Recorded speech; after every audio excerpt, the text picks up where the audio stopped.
50 बातम्या।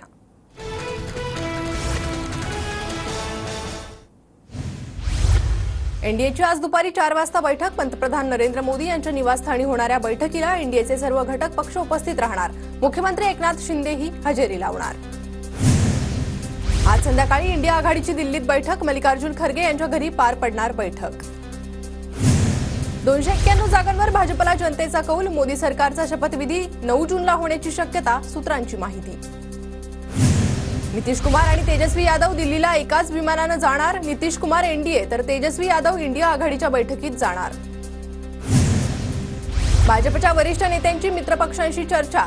काल रात्री अमित शहा यांनी साधला संवाद। फोनवरून एनडीए मधील सर्व मित्रपक्षांची चर्चा झाल्याची सूत्रांची माहिती। उत्तर प्रदेशमधील जनतेनं कमाल करून दाखवली। संविधानावरील धोका ओळखून इंडिया आघाडीला साथ दिली। राहुल गांधींकडून जनतेचं कौतुक। तर पुढील भूमिका बैठकीनंतर ठरणार। राहुल गांधींची माहिती। सरकार स्थापनेसाठी मित्रपक्षांचा काँग्रेसवर दबाव। शरद पवार नितीश कुमार आणि चंद्रबाबूंच्या संपर्कात तर काँग्रेसचे तेलंगणाचे मुख्यमंत्री रेवंत रेड्डी चंद्रबाबूच्या संपर्कात। सूत्रांची माहिती। शरद पवार आणि सुप्रिया सुळे दिल्लीला रवाना। इंडिया आघाडीची संध्याकाळी राजधानी दिल्लीत बैठक। अजित पवार दिल्लीतील एनडीएच्या बैठकीला जाणार नाहीत। राष्ट्रवादीकडून प्रफुल्ल पटेल बैठकीला उपस्थित राहणार तर शिंदे गटाकडून एकनाथ शिंदे बैठकीला हजेरी लावणार। राहुल गांधी वायनाडमधील खासदारकीचा राजीनामा देणार। सूत्रांची माहिती। उत्तर प्रदेशमधील रायबरेली आणि केरळमधील वायनाड या दोन्ही मतदारसंघातून राहुल गांधींचा विजय। सत्ता स्थापनेसाठी दावा करावाच लागणार। बैठकीत सर्वानुमते इंडिया आघाडीचा पंतप्रधानाचा चेहरा ठरवू। उद्धव ठाकरेंची माहिती।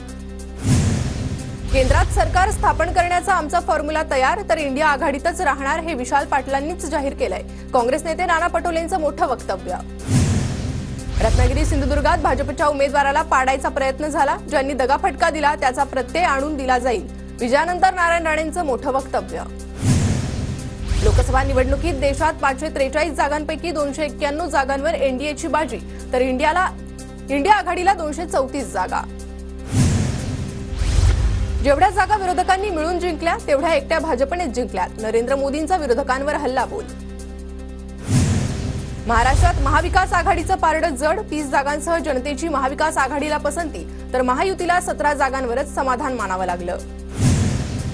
देशाच्या जनतेनं अहंकारी मोदी अमित शहांना निरोप दिला। मोदींचा 400 पारचा नारा सुकलेल्या पाचोळ्यासारखा उडून गेला। सामनातून नरेंद्र मोदींवर टीका। मुंबईचा गड महाविकास आघाडीने राखला। मुंबईत 6 पैकी 4 जागांवर महाविकास आघाडीचं वर्चस्व 2 जागा महायुतीकडे। भाजपचा गड असलेल्या विदर्भात महाविकास आघाडीची जोरदार मुसंडी। विदर्भात एकूण 10 पैकी 7 जागांवर महाविकास आघाडीचा विजय। नागपूर बुलढाणा आणि अकोल्याची जागा राखण्यात महायुतीला यश। मराठवाड्यात भाजपचा सुपडा साफ। मराठवाड्यातील 7 जागा महाविकास आघाडीच्या पारड्यात तर महायुतीच्या उमेदवारांचा दारुण पराभव। फक्त संभाजीनगरची जागा महायुतीला। राज्यातील भाजपच्या 3 केंद्रीय मंत्र्यांचा दारुण पराभव। भारती पवार आणि कपिल पाटलांसह रावसाहेब दानवेंची खासदारकी हुकली। राज्यात 20 विद्यमान खासदारांचा पराभव। 20 पैकी सर्वाधिक भाजपचे 13 खासदारांचा दारुण पराभव। शिंदेचे 4 ठाकरेंचे 2 तर एमआयएमचा 1 खासदार पराभूत। महायुतीच्या 3 दिग्गज महिला उमेदवारांचा पराभव। नवनीत राणा, सुनेत्रा पवार आणि पंकजा मुंडेंना धक्का। विदर्भात 10 जागांपैकी भाजपला फक्त 2च जागा। नागपुरातून नितीन गडकरी, अकोल्यातून अनुप धोत्रे विजयी। झालं गेलं गंगेला वाहिलं। मी राजकारणात फक्त सेवेसाठी। मला पुन्हा संधी दिल्याबद्दल मी बारामतीकरांचे आभार मानते। विजयानंतर सुप्रिया सुळेंची प्रतिक्रिया। बीडमध्ये पंकजा मुंडेंना मोठा धक्का। 7000 मतांनी पराभव। बजरंग सोनवणेंनी अटीतटीच्या लढतीत बाजी मारली। तर मध्य मुंबईत काँग्रेसच्या वर्षा गायकवाडांनी विजयाचा गुलाल उधळला तर भाजपच्या उज्ज्वल निकम यांचा पराभवाशी सामना। नरेश मस्केंच्या विजयानंतर मीरा भाईंदरमध्ये कार्यकर्त्यांचा जल्लोष। फटाके फोडून जल्लोष साजरा।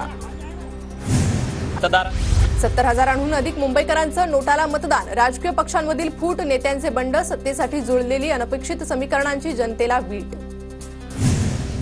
राज्यात 16 पैकी 9 आमदारांचे खासदारकीचे स्वप्न भंगले तर 7 आमदारांची लॉटरी। निलेश लंके, प्रणिती शिंदे, वर्षा गायकवाड विजयी। निकालानंतर जितेंद्र आव्हाडांनी शरद पवारांच्या पाया पडत आशीर्वाद घेतला तर अजित पवार गटातील जे येतील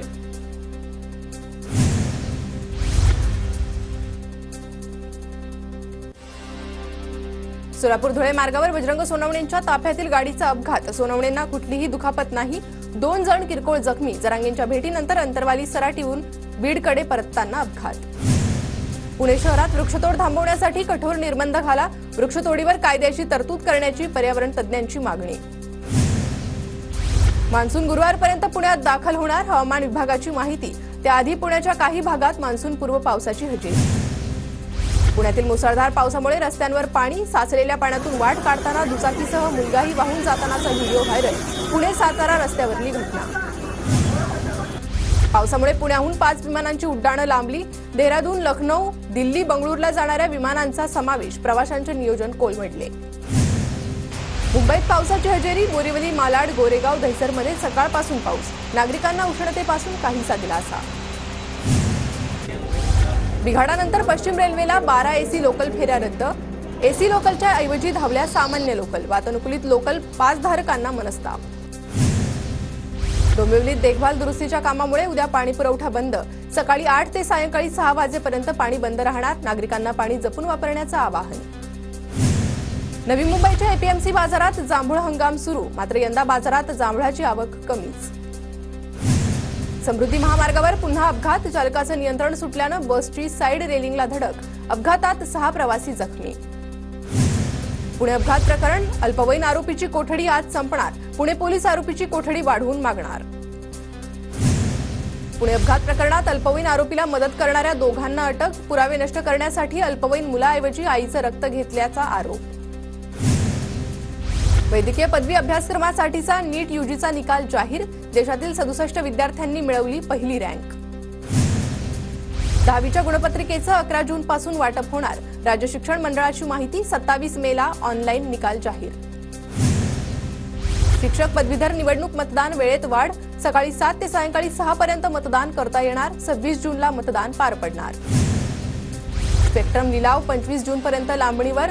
दूरसंचार विभागानं 96,317 कोटी रुपयांचे ध्वनिलहरींचा लिलाव पुढे ढकलला. इगतपुरी तालुक्यातील पाड्यांवर पाणी प्रश्न गंभीर. अनेक पाड्यांवर लहान मुलांची पाण्यासाठी भटकंती. पुण्याच्या भोरमध्ये कुरुंगवाडी गावात शॉर्ट सर्किटमुळे घराला आग. आगीत सिलेंडरचा स्फोट झाल्यानं 4 जण जखमी. आगीत शेतकऱ्याचं 30 लाखांचं नुकसान. मुंबई गोवा महामार्गावर केमिकलचं टँकर पलटी. टँकर पलटी झाल्यानं वाहतूक 4 तास खोळंबली.